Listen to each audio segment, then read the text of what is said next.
Hello, everyone, and welcome to day 14 of the longing. It looks like it's kept us right where we left off in our book, and I think I'll just get right into it. We are on, I suppose, chapter, maybe it's just part 5, I don't know, but 5. When Zarathustra had spoken these words, he again looked at the people and was silent. There they stand, said he to his heart. There they laugh. They understand me not. I am not the mouth for these ears. Must one first batter their ears, that they may learn to hear with their eyes? Must one clatter like kettle drums and penitential preachers? Or do they only believe the stammerer? They have something whereof they are proud. What do they call it, that which maketh them proud? Oh, it keeps trying to idle read me. I don't see the most annoying thing there. What do they call it, that which maketh them proud? Culture, they call it. It distinguisheth them from the goat herds. They dislike, therefore, to hear of contempt of themselves. So I will appeal to their pride. I will speak unto them of the most contemptible thing. That, however, is the last man. And thus spoke Zarathustra unto the people. It is time for man to fix his goal. It is time for man to plant the germ of his highest hope.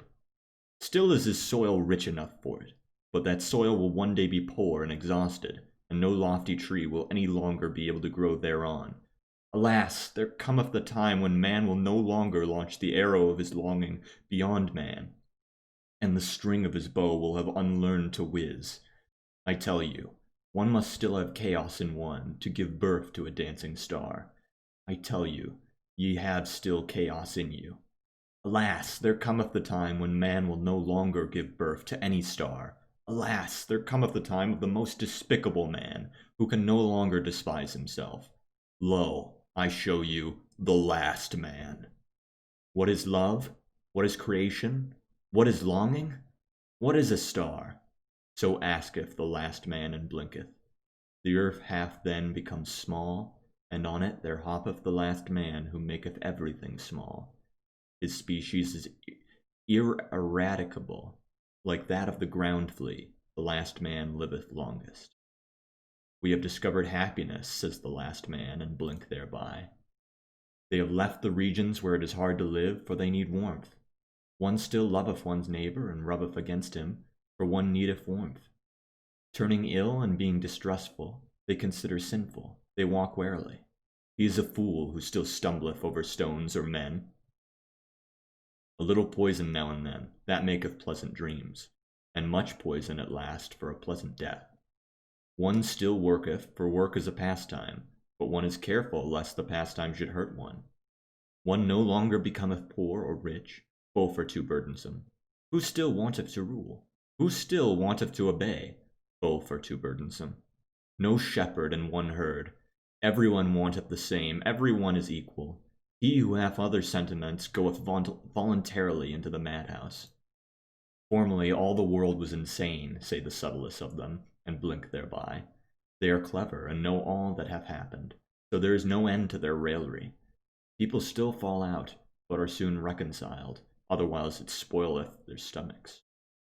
They have their little pleasures for the day, and their little pleasures for the night, but they have a regard for health. We have discovered happiness, say the last men, and blink thereby. And here ended the first discourse of Zarathustra, which is also called the prologue, for at this point the shouting and mirth of the multitude interrupted him. Give us this last man, O Zarathustra, they called out. Make us unto thee these last men. Then we will make thee a present for the Superman. And all the people exulted and smacked their lips. Zarathustra, however, turned sad, and said to his heart, They understand me not. I am not the mouth for these ears. Too long, perhaps, have I lived in the mountains. Too much have I hearkened unto the brooks and trees. Now do I speak unto them as unto the goatherds. Calm is my soul and clear, like the mountains in the morning. But they think me cold and a mocker with terrible jests. And now do they look at me and laugh, and while they laugh, they hate me too. There is ice in their laughter. So what I'm getting out of this, I'm not entirely sure. At first I thought he was going to try and, when he said the last man, I figured he was going to try and, through fear, convince them to do what he wanted by saying that, oh, humanity will die if you don't do what I say. But then he starts saying the last men. And when he starts saying the last men, you kind of get rid of the idea that he's trying to scare them with apocalypse, and instead he's trying to, I guess, scare them by saying that man will become stagnant, unchanging, and but he's completely unconvincing of this being a bad thing because he just gives all these nice sounding, it's, at least for the first read, it sounded like a good thing. It's like, one no longer become a poor rich, both are too burdensome. So like everybody's equal? That sounds like a good idea, right? No shepherd in one herd, everyone wanteth the same, everyone is equal. Yeah. So he doesn't make a good case for this being a bad thing. If anything, this view of the last men seems to be appealing as a much better thing for man to aspire to than whatever bullshit he's trying to force on them. And then he's all like, no one understands me. They're all laughing at me mean. That's how it feels so far. Let's go to chapter 6. Then, however, something happened which made every mouth mute and every eye fixed. In the meantime, of course, the rope dancer had commenced his performance. He had come out at a little door, and was going along the rope which was stretched between two towers, so that it hung above the marketplace and the people. When he was just midway across, the little door opened once more, and a gaudily dressed fellow like a buffoon sprang out, and went rapidly after the first one. "Go on, halt, foot!" cried his frightful voice. "Go on, lazy bones, interloper, sallow face, lest I tickle thee with my heel. What dost thou here between the towers? In the tower is the place for thee. Thou shouldst be locked up, to one better than thyself. Thou blockest the way." And with every word he came nearer and nearer the first one. When, however, he was but a step behind, there happened the frightful thing which made every mouth mute and every eye fixed. He uttered a yell like a devil, and jumped over the other who was in his way. The latter, however, when he thus saw his rival triumph, lost at the same time his head and his footing on the rope. He threw his pole away, and shot downwards faster than it, like an eddy of arms and legs into the depth. The marketplace and the people were like the sea when the storm cometh on. They all flew apart, and in disorder, especially where the body was about to fall. Zarathustra, however, remained standing, and just beside him fell the body, badly injured and disfigured, but not yet dead. After a while, consciousness returned to the shattered man, and he saw Zarathustra kneeling beside him. "What art thou doing there?" said he at last.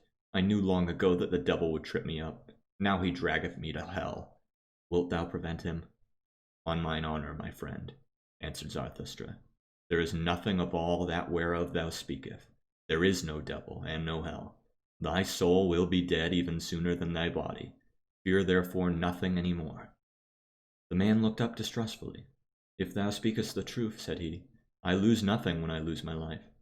I am not much more than an animal which hath been taught to dance by blows and scanty fare." "Not at all," said Zarathustra.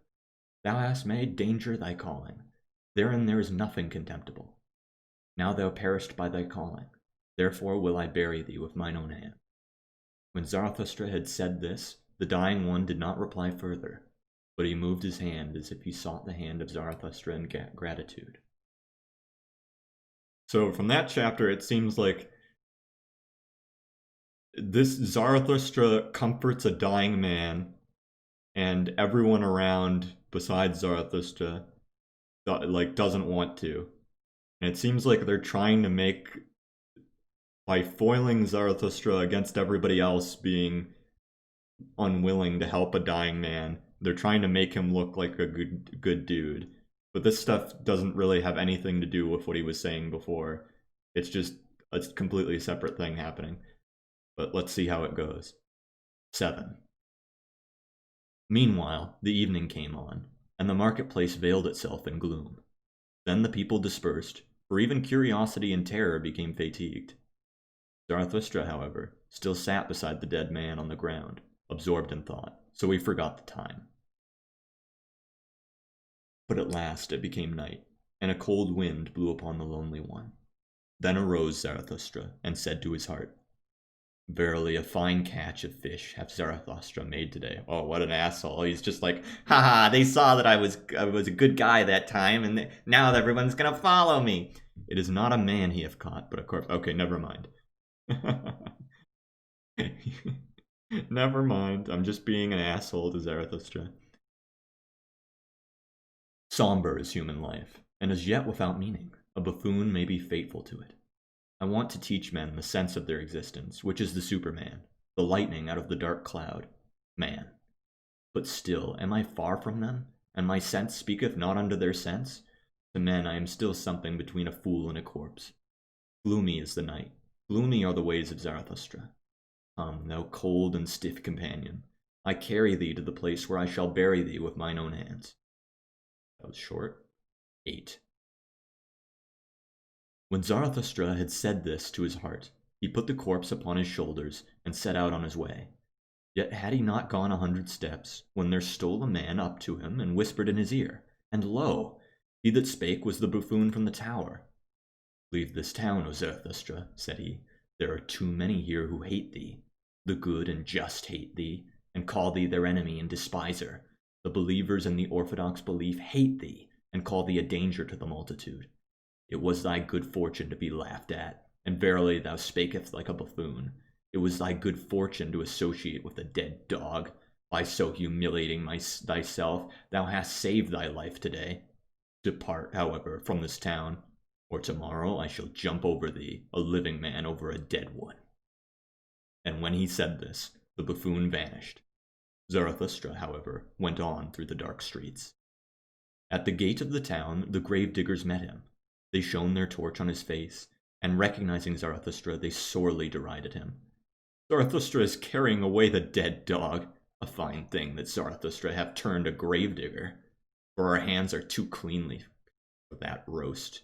Will Zarathustra steal the bite from the devil? Well then, good luck to the repast. If only the devil is not a better thief than Zarathustra, he will steal them both. He will eat them both. And they laughed among themselves, and put their heads together.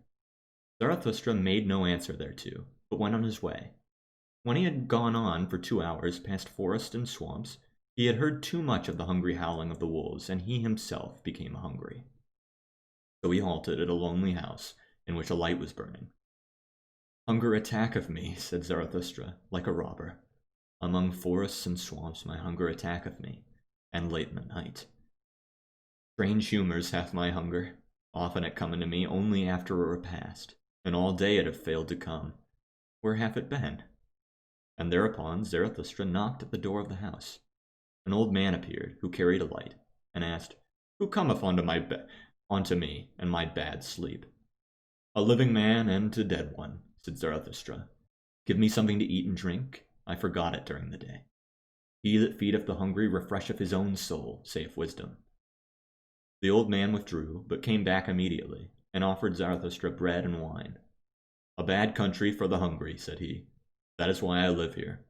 Animal and man come unto me, the anchorite, but bid thy companion eat. Also, I looked up what anchorite mean. On Google, it said a religious recluse is what an anchorite is.